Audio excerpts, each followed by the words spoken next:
एक दिन सुबह सुबह मैया यशोदा के घर पहुंची और कहती है कि मैया अपने लाला को समझा लो, बहुत उपद्रवी हो गया है। तो मैया ने कहा बताओ तो सही, किया क्या है लाला ने। गोपियां कहती हैं कि मैया ये पूछो कि तुम्हारा लाला करता क्या नहीं है। मैया ने कहा यही बता दो क्या नहीं करता।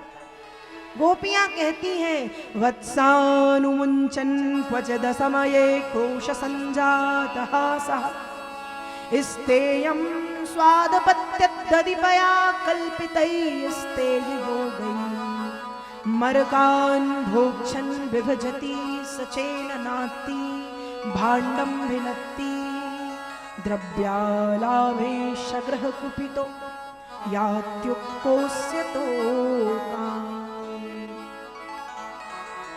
मैया यशोदा कहती हैं कि क्या नहीं किया यही बता दो। गोपियों ने कहा वत्सानुमुंचन क्वचिद समये, बछड़े छोड़ देता है किसी भी समय। मैया ने कहा कन्हैया ये तो घर पे भी करता है। यदि कन्हैया ने देखा है कि गाय लग चुकी है तो वो बछड़े छोड़ देता है। गोपियां कहती हैं मैया यही तो बात है ना कि घर पे उल्टा करके आता है। घर पे मतलब सही करता है, हमारे घर पे उल्टा करके आता है। कैसा? कहा यदि गाय लगने का समय सुबह 7 बजे है तो 5 बजे आकर के बछड़े छोड़ देगा। बछड़े गाय का सारा दूध पी जाएंगे और फिर जब हम गैया लगाने बैठती हैं तो गाय हमें लात मारती हैं। तो मैया ने कहा थोड़ा सा डांट दिया करे, थोड़ा सा गुस्सा दिखा दिया करे, थोड़ा सा आंखें बड़ी करके दिखा दिया करे, थोड़ा हाथ बात दिखा दिया करे। गोपियां कहती मैया आपको क्या लगता है हमने ये नहीं किया होगा? मैया ने कहा तो किया है क्या? गोपियों ने कहा बिल्कुल किया है। फिर कहा क्रोध संजात हासहा, यदि हम क्रोध दिखाते हैं तो ये हासहा, हंसने लगता है। और जब ये हंसता है मैया, उसकी मंद मंद मुस्कान इतनी सुंदर है, इतनी प्यारी है कि गुस्सा उस्सा तो हम भूल ही जाते हैं। मैया ने कहा वो तुम्हारी समस्या कि वो हंसे, तुम अपना गुस्सा भूल जाओ।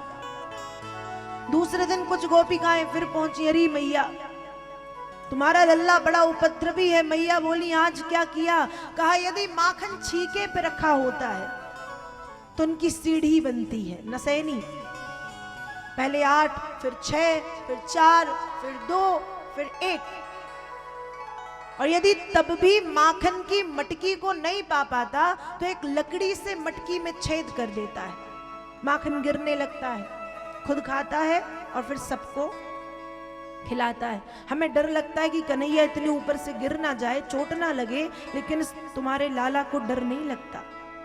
तीसरे दिन कुछ गोपिकाएं फिर पहुंची, मैया तुम्हारा लाला जिसके घर में जाता है उसके घर की स्थिति तो हमसे पूछो, हम बताएं कैसी होती है। मैया ने कहा कैसी? कहा अकेला तो जाता नहीं, ये खुद और इसी के जैसे कम से कम 10-15 और इसके जैसे ही छोटे छोटे बच्चे, ग्वाल, और फिर कुत्ते के पिल्ले, छोटे छोटे से बंदर बंदरिया, सबको लेके पहुंचता है। खुद तो खाए खाए इनको भी खिलाए, गैया के बछड़े सबको माखन खिलाता है।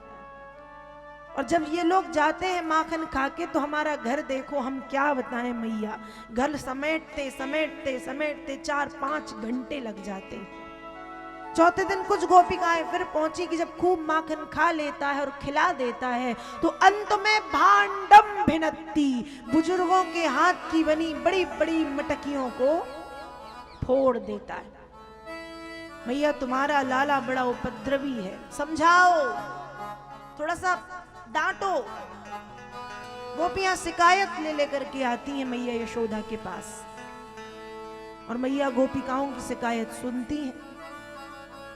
अब भगवान इतने उपद्रवी, एक गोपी ब्रज में नई नई आई दूसरे गांव से ब्याह के, उस गोपी ने भगवान के बारे में सुन रखा है तो दूसरी गोपियों से कहती है कि तुम इतने से छोटे से बालक से क्यों डरती हो गोपी, उसको तो मैं एक हाथ से सुधार दूंगी। दूसरी गोपियों ने कहा देखो उसको सुधारने के विषय में सोचना भी मत, क्यों? इतना टेढ़ा है कि आज तक कोई सीधा नहीं कर पाया। लेकिन उसने अच्छे अच्छे टेढ़ों को सीधा किया है, इसलिए तुम उससे दूर ही रहो। गोपी ने कहा मैं तो सुधारूंगी। भगवान सब सुन रहे थे। भगवान ने कहा अच्छा मुझे सुधारेगी। गोपी घर नहीं पहुंच पाई, भगवान पहले पहुंच गए। जितना दूध दही माखन जो रखा था वहां घर पे सब फैला दिया। बाहर से दरवाजे लगा के जहां के तहां छिप गए। गोपी आई, दरवाजे खोले, दरवाजे खोल के पैर आगे बढ़ाया, पैर आगे बढ़ाया, पैर पड़ा माखन पे, माखन चिकना, फिसल गई। ऐसी फिसली कि सीधे सामने वाली दीवार पे जाकर के लगी।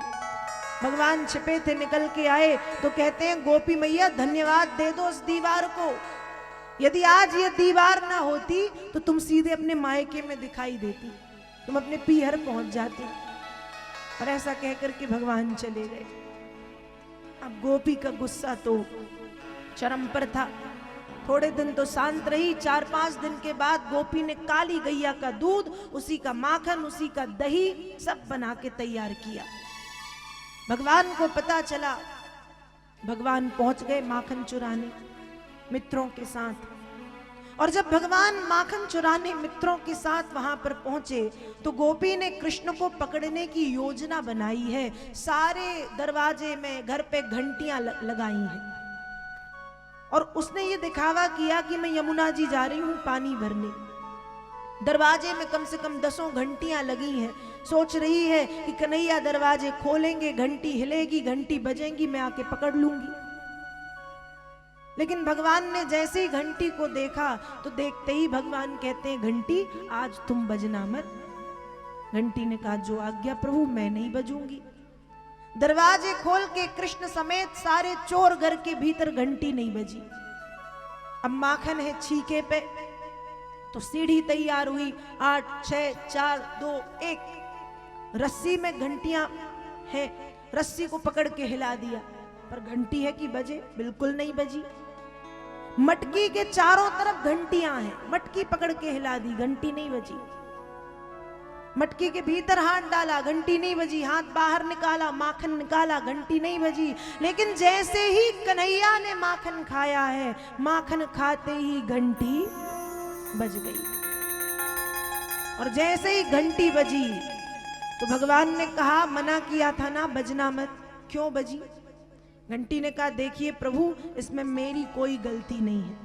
भगवान ने कहा तो किसकी है? आपकी है। मेरी कैसे? कहा शास्त्रों में आपने ही लिखवाया है कि जब ठाकुर जी को भोग लगता है तो घंटी का बजना जरूरी होता है। तो ठाकुर भोग लगाएं और घंटी ना बजे, ऐसा कैसे हो सकता है? तो ठाकुर जी ने लगाया भोग, मेरा काम था बजना तो मैं बज गई। भगवान ने कहा बात तो सही है। इतने में आई गोपी, पकड़ लिया भगवान को। सारे मित्र भगवान को छोड़ के भाग गए। अब गोपी कहती है कन्हैया आज तेरी मैया को यहीं पर लेकर के आऊंगी। एक रस्सी से भगवान को बांधती है, लेकिन गोपी से रस्सी ठीक तरह से बांधते नहीं आती। बांधती है वो खुल जाती, बांधती है वो खुल जाती, बांधती है वो खुल जाती। भगवान ने देखा तो गोपी को अपनी मीठी मीठी बातों में लगाना शुरू किया। मीठी मीठी बात, गोपी भगवान की मीठी बातों में आ गई। भगवान कहते हैं गोपी मैया चलो मैं तुम्हें ठीक तरह से बांधना सिखाता हूं, मैं तुम्हें ठीक तरह से बांधना सिखाता हूं। भगवान गोपी को यमुना के किनारे ले गए, एक पेड़ के नीचे खड़ा किया। खड़ा करने के बाद रस्सी से 1 बार 2 बार 3 बार लपेट के 1 गांठ 2 गांठ 3 गांठ 4 गांठ 5 गांठ बांधी। गोपी कहती है कन्हैया मैं बांधना सीख गई, अब मुझे छोड़ दो। भगवान ने सिर पे हाथ रखा और भगवान कहते अरे राम राम गोपी मैया गलती हो गई। गोपी बोली कैसी गलती? कहा मैया जैसे तुमसे बांधते नहीं बनता ना, वैसे ही हमसे छोड़ते नहीं बनता। और ऐसा कह करके भगवान वहां से चले गए। सारे दिन गोपी वहीं धूप में यमुना के तट पे बंधी रही। शाम को जब दूसरी गोपियां आई तब भगवान को छोड़ा गया, तब गोपी को छोड़ा गया। और दूसरी गोपियों ने कहा था कि वो इतना टेढ़ा है कि उसे आज तक कोई सीधा नहीं कर पाया, पर उसने तुम जैसे अच्छे अच्छे टेढ़ों को सीधा किया है।